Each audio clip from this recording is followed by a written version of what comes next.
Mary Fabrini is suing her estranged husband, David Fortier, for the cost to change the locks on her home and for breaking her windshield. All rise. Now, this is case number 118 on the calendar in the matter of Fabrini versus Fortier. Parties have been sworn in. You may be seated. Ms. Fabrini, this is your husband. You are currently separated. You have children together, and you have two claims against him. Yes, Your First one is that you caught him trespassing in your home, as a result of which you had to change the locks in the house. You want him to pay for the changed locks. And on the same date, he was angry and vandalized your car, and you want him to pay for that. Mr. Fabrini does not deny that he was in the house. He said he was supposed to be babysitting for the children that day, and he does, however, deny that he did anything to your car. So I have some questions. How long have you been separated? Since 2003, Your Honor. I've changed my... Just a second.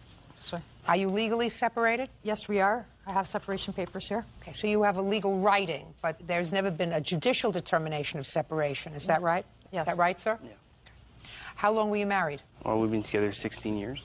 And how many children do you have, Mr. Fortier? 3. How old are they? 13, 12, and 7.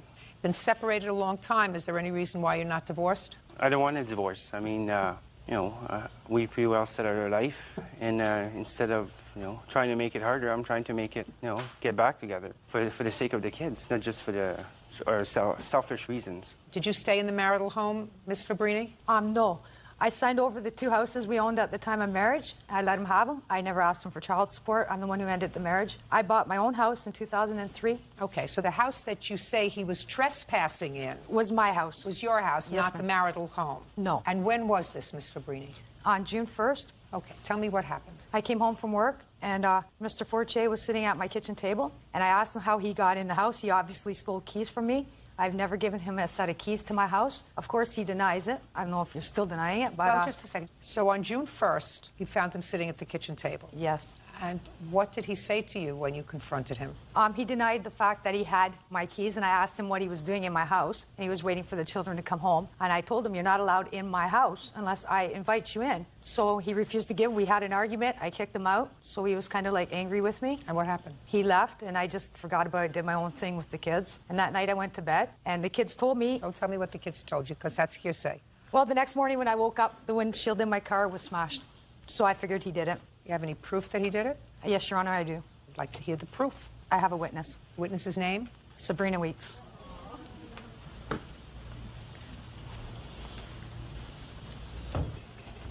Sabrina Weeks.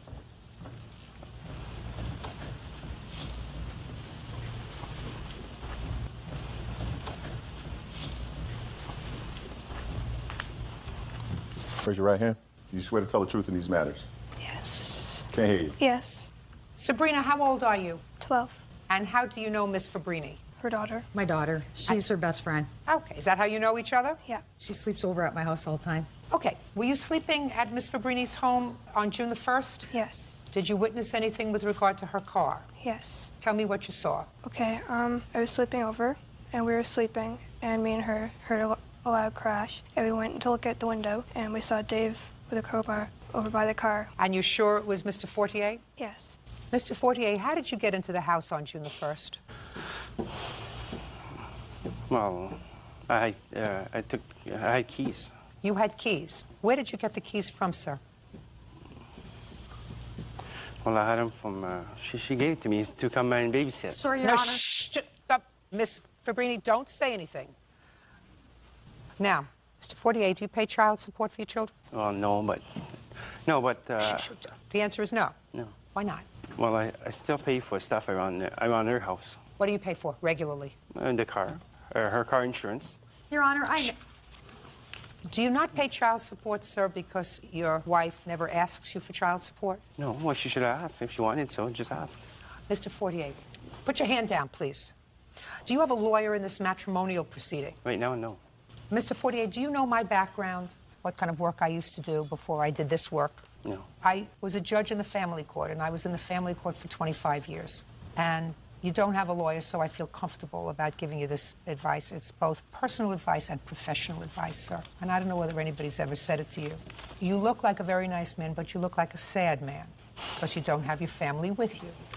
Is that a fair statement? Yeah, okay. My sense from you, sir, is you don't have your family with you. And there is good reason that you and your wife are not together. She wanted out of this marriage so badly that she gave up certain rights that every one of the states of our union mandate, which is that a non-custodial parent pays child support. There isn't a judge in this country that would permit, without serious inspection, an order that said that a non-custodial parent wasn't paying child support. You haven't paid child support for 3 years. So my sense is that your wife wanted out of this marriage that badly that she said, you take the houses, you take the property, you take everything, just give me my freedom. Yeah, that's her saying. She makes it sound like it's been hell, but... Just a second. I understand what you're saying, but what you're saying is that you don't want a divorce because you want your family back together. Mr. Fortier, you're 40 years old. You're a young man. It's young. Believe me, from where I'm sitting, 40 is young. I would take it tomorrow, Mr. Fortier. I'm giving you advice that some people would pay a lot of money for. You've got to put a period and move on. Not with your children. Your children will always be your children, and they will only have one father. There's no question about that. They're old enough to know that you're their father. Nobody's going to substitute for a father. You're their father. But this lady doesn't want to live with you anymore. So you have to put a period and say, this portion of my life, no matter how painful it is for me, is over. I have to move on. And the first thing you have to do is you have to consent to a divorce, Mr. Fortier. Judge Judy continues in a moment. Next time, don't do it. I mean, Listen to me. I know that you're angry. just tell him to leave me alone. Listen to me. What's he going to break? Stop it. And later today, What kind of concert was it? It was a reggae festival. Where do you stay? I ended up having to sleep on the side of a road. Sounds delicious. real cases, real people. Judge Judy. Mary Fabrini claims her estranged husband, David Fortier, stole the keys to her home and smashed the windshield of her car. Now, put a period and say, it's over. And the longer you prolong that, the more damage you're going to do to your children. You and your wife brought these children into the world because you wanted to create a loving home for them and want to see them grow up to be wonderful people. You didn't bring them into this world to hurt them. But with the kind of stress you're putting on their mother, that's hurting your children. So you have to stop being selfish, Mr. Fortier, because what you're really doing is being selfish. Not to her, forget her, but she's the custodial parent for your children. She takes care of them. And what you're doing is creating a stressful environment for them. And you have to stop. Really, you have to stop. Because not only is it bad for them, it's also not right for you. You're 40 years old. You have to give yourself a chance to go out and have another life. You're young. You're young. You're never going to be without your kids. But you want to give them the best possible shot of growing up stress-free. And right now you're creating stress for your children. Because there isn't a question in my mind. I don't have to ask you. Isn't a question in your mind that you damaged her car. This little girl wouldn't come here and lie. No question. You were so angry that your wife said to you, this is my house. I bought this house. You can't be here. That you didn't have control, that you tried to regain control and you damaged her car. You're hurting yourself, but you're also hurting your children because your 12-year-old daughter, Shauna, saw you do that to her mother's car. She saw you be so angry. That's not healthy, Mr. Fortier. You have to stop. And if you need help stopping, spend some of the money that you're not giving to your wife and child support to go get some help. I gave you my best advice. It's advice that has 40 years backing it up. Put a period. Move on. Let it go. Okay. Change the locks were $124. To fix the windshield was $534. And 3 days off work. Why did you take 3 days off from work? I couldn't drive to work. The windshield was broken. It took me 3 days because I had to pay for it, repair it, and then get to work. It's my work vehicle. Do you get paid by the week? Yes, I do. So you got paid for the week. Oh, I didn't get paid that week. I have 3 days that weren't missing. But did you get paid for the week? No, I didn't. I'm sorry. How much do you make a day? $80 a day. And I have a paycheck stub here, too. I'd like to see it. And that's without my bonuses, so I'm letting him off a little easy. Next time, don't do it. I mean, Listen to me, Miss Fabrini. Miss Fabrini. Yes? I want you to listen to me. I know that you're angry. yes, Your Honor. I don't know whether whatever I said to him had any impact. I hope so. Shh. A little bit, maybe? I hope lots. Shh. I'm asking him. Yeah, of course. A little bit? Just tell him to leave me alone. Listen to me. Oh, I'm sorry. You gotta stop it. Okay. Let it settle in with him. What's he going to That break? Stop it. I get that you're angry. And I get that there was reason why you gave up all those things. I don't want to go into it. Yes, Your Honor. You got to move on. Because you're hurting your children and you're hurting yourself. judgment for the plaintiff in the amount of $898. That's all. Thank you. Parties are excused. You may step out. And now the next case. All parties in the matter of Engelhardt versus Sikowski. Step forward, please. 21-year-old Kimberly Engelhardt is suing her former friend, 21-year-old Denise Sikowski, for the cost of 2 tickets to a reggae festival. Miss Engelhardt, Yes. according to the complaint that I read, a group of people were going to a concert, and the defendant was a friend of yours. Correct. You asked her if she wanted to join group at the concert. You say that Miss Sikowski said that she definitely wanted to go, along with her boyfriend. You put the pair of tickets on your credit card. Turns out that only Miss Sikowski went. You want her to pay for both of the tickets. The remainder on her ticket. She didn't give you the full amount. Yes. Miss Sikowski says she only said she was ready to go to the concert, and her boyfriend hadn't committed to go to the concert, and if you didn't think long and hard enough about contacting him, then that's your problem, not hers. He didn't go. So, Miss Sikowski, is this the boyfriend? Yes, ma'am. Tell me your name. I'm Chris Holton. How old are you, Chris? I'm 20. And you? 21. How long have you been a couple? For almost 2 years. Do you live together? Yes, ma'am. You live together in an apartment that you share? We lived together in an apartment for a year, and then we live in a house now. That you together. lease? Yes, ma'am. Okay. When was the concert? The first weekend in August. What kind of concert was it? It was a reggae festival. A so it was- reggae festival? Yes, it's 3 day long. Where do you stay? You camp along the river, and wherever there's a place, you set up your tent. Sounds delicious. Okay.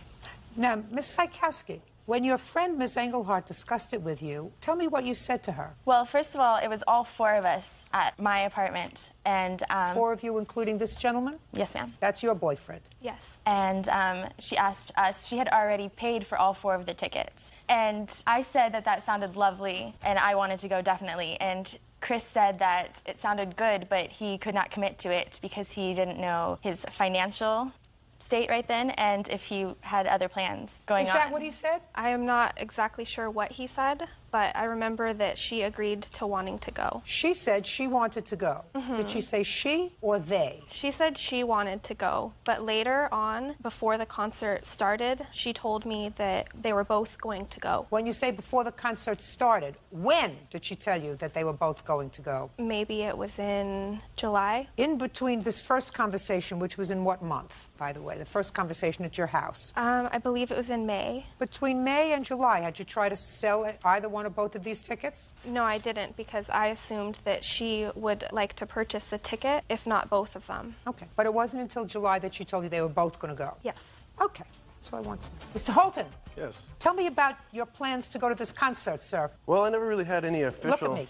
Never really had any official plans. She brought it up, like she said, in May. It sounded kind of interesting to me, but like this was months ahead of time. I never actually told her I would be going to the concert. I didn't even know if she actually had the tickets. We never said, hey, buy us the tickets and we'll pay you back. Mr. Holton, 2 couples are going on a camping trip. Camping trip where they're going to share a tent and be away with each other for 3 days. And you want me to believe that you just weren't sure that you wanted to go with your live-in, with your significant other, to this concert?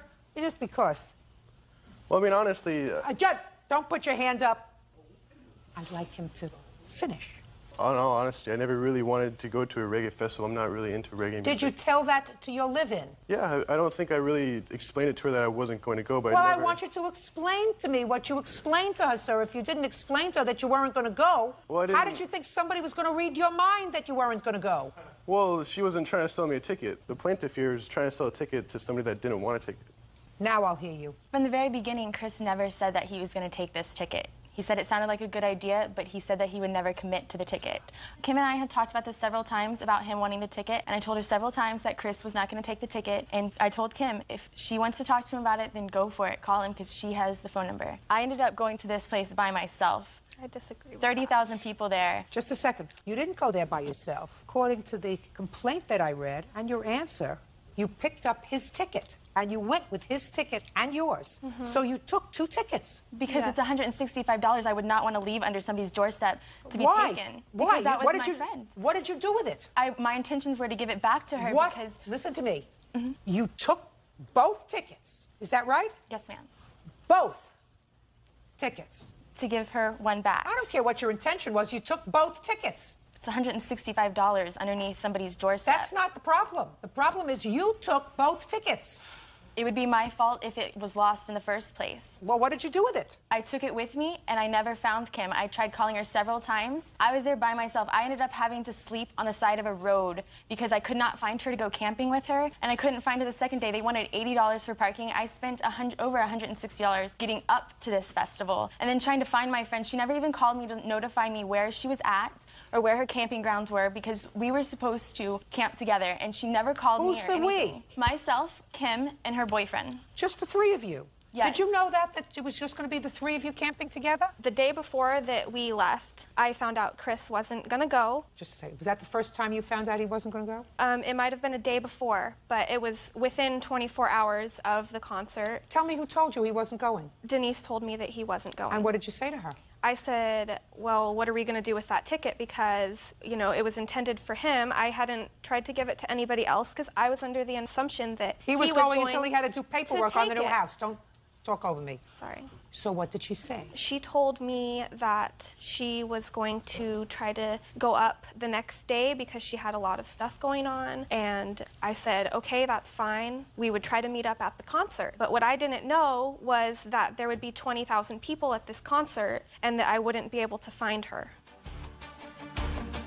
Okay, how much did you lay out for those two tickets? It was a total of $330 for both tickets. And how much money did she give you? She gave me $65. Is that correct? No, Your Honor, that's not true. I paid her the full amount for that ticket. No, that is not Show true. me. I paid her with cash. She paid me $65 Yeah, and said, I'll give you the rest later because she was paying me installments. I paid her 2 installments. 1 installment. I believe you, Miss Engelhardt. I believe you. I believe she gave you $65. Thank you. You owe her $265. That's all. Judgment for the plaintiff. Step out. Parties are excused. You may step out. Because it's obvious you can't really trust friends anymore. It's quite stupid, actually, but she was